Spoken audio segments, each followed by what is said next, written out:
പ്രായമാകുമ്പോൾ തെരുവിൽ ഉപേക്ഷിക്കപ്പെടുന്ന വളർത്തുമൃഗങ്ങളുടെ പ്രതിനിധിയാണ് കുഞ്ഞൻ എന്ന നായ. ഉടമ തെരുവിൽ തള്ളിയ കുഞ്ഞൻ ഇന്ന് അനാഥനല്ല. സലീഷയും അമ്പിളിക്കല ടീച്ചറേയും പോലുള്ള സന്മനസ്സുകൾ അവന് തുണയായിട്ടുണ്ട്.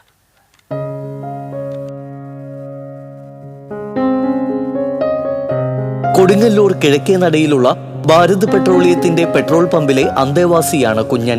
ഗോൾഡൻ റിട്രീവർ സങ്കരയിനത്തിൽപ്പെട്ട കുഞ്ഞന് പ്രായമേറിയപ്പോൾ ഉടമ ഉപേക്ഷിച്ചതാവാമെന്നാണ് സൂചന.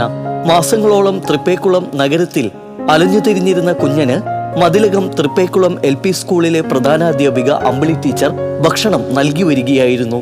പിന്നീടാണ് അവൻ കിഴക്കേ നടയിലെ പെട്രോൾ പമ്പിലെത്തിയത്. തുടർന്ന് പമ്പിലെ ജീവനക്കാരിയായ സലീഷ കുഞ്ഞനെ ദത്തെടുക്കുകയായിരുന്നു. ടീച്ചറും സലീഷയും ചേർന്ന് കുഞ്ഞന് പ്രതിരോധ കുത്തിവെപ്പ് എടുപ്പിക്കുകയും ഗ്രൂമിംഗ് സെന്ററിൽ കൊണ്ടുപോയി കുളിപ്പിച്ച് സുന്ദരനാക്കുകയും ചെയ്തു. തുടങ്ങി ഞാൻ ഫീഡ് ചെയ്യാറുണ്ട് അവനെ കാണുമ്പോഴൊക്കെ. പിന്നെ കുറച്ച് ദിവസം അവൻ പുല്ലൂറ്റുണ്ടായിരുന്നു. അങ്ങനെ പുല്ലൂറ്റ് കുറച്ച് ദിവസം ഞാൻ ഫീഡ് ചെയ്തു. പിന്നെ അവനെ കാണാണ്ടായി. പിന്നെ ഞാൻ അങ്ങനെ യാദൃച്ഛികമായിട്ടാണ് ഈ പമ്പിൽ അവനെ കാണുന്നത്. അപ്പോൾ ഇവിടെ വന്ന് ഞാൻ ഇങ്ങനെ അന്വേഷിച്ചപ്പോൾ ഈ കുട്ടി ഭക്ഷണം കൊടുക്കണ്ടെന്ന് അറിഞ്ഞു. അപ്പോൾ എനിക്ക് ഭയങ്കര സന്തോഷം തോന്നി. കാരണം ഭക്ഷണം കിട്ടണുണ്ടല്ലോ എന്നാലോചിച്ചിട്ട്. പിന്നെ ഞാൻ എല്ലാ ദിവസവും ഇവിടെ അന്വേഷിക്കുമ്പോൾ എന്നും സലീഷ അവനെ ഭയങ്കരമായിട്ട് കെയർ ചെയ്യുന്നുണ്ട്. അവനെല്ലാ നേരം 2-3 നേരം ഭക്ഷണം കൊടുക്കുന്നുണ്ട്.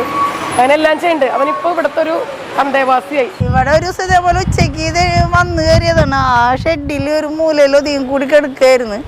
പാവം തോന്നിയിട്ട് ഞാൻ ചാടിയമ്മളായിരുന്നു. പെറോട്ട കഴിച്ചുകൊണ്ട് കൊടുത്തു. ആള് കഴിച്ച് ബിസ്ക്കറ്റ് കൊടുത്തു. പിന്നെ ഇവിടെ തന്നെ സ്ഥിരമായി. എന്നാലും ഇടയ്ക്ക് പോകും. ആള് പുറത്ത് പോയി കറങ്ങിയിട്ട് വരും. എന്നാലും ഉച്ച നേരം ആകുമ്പോൾ വരലുണ്ട് ഫുഡ് കൊടുക്കുക. ഞാൻ വീട്ടിൽ നിന്ന് 2000-നുള്ള ഫുഡ് കൊണ്ടുവരും അവന്. എല്ലാ ദിവസവും ഉച്ചയ്ക്ക് വന്ന് കൊടുത്തിട്ടേ ഞാൻ എൻ്റെ ഡ്യൂട്ടിക്ക് കയറാറുള്ളൂ. പെട്രോൾ പമ്പിലെ മറ്റ് ജീവനക്കാർക്കും കുഞ്ഞൻ പ്രിയപ്പെട്ടവനാണ്. നാളിതുവരെ കുഞ്ഞൻ വിശപ്പറിയാതെ കഴിയുന്നത് സലീഷയുടെ കരുതൽ ഒന്നുകൊണ്ട് മാത്രമാണ്. വീടുകളിൽ വളരുന്ന ഓമന മൃഗങ്ങൾക്ക് സ്വന്തമായി ഭക്ഷണം തേടാനും ശത്രുക്കളുടെ ആക്രമണത്തെ നേരിടാനുമുള്ള ശേഷി കുറവായിരിക്കും. ഇത്തരത്തിൽ ഉപേക്ഷിക്കപ്പെടുന്ന വളർത്തുമൃഗങ്ങൾ തെരുവിന്റെ സാഹചര്യവുമായി പൊരുത്തപ്പെടാൻ കഴിയാതെ ജീവൻ വെടിയുകയാണ് പതിവ്. കുഞ്ഞനെ ഭാഗ്യവും നന്മയും തുണച്ചുവെങ്കിലും തെരുവിൽ ഒട്ടനവധി കുഞ്ഞന്മാർ ഉപേക്ഷിക്കപ്പെട്ട് അലയുന്നുണ്ട് ഇപ്പോഴും.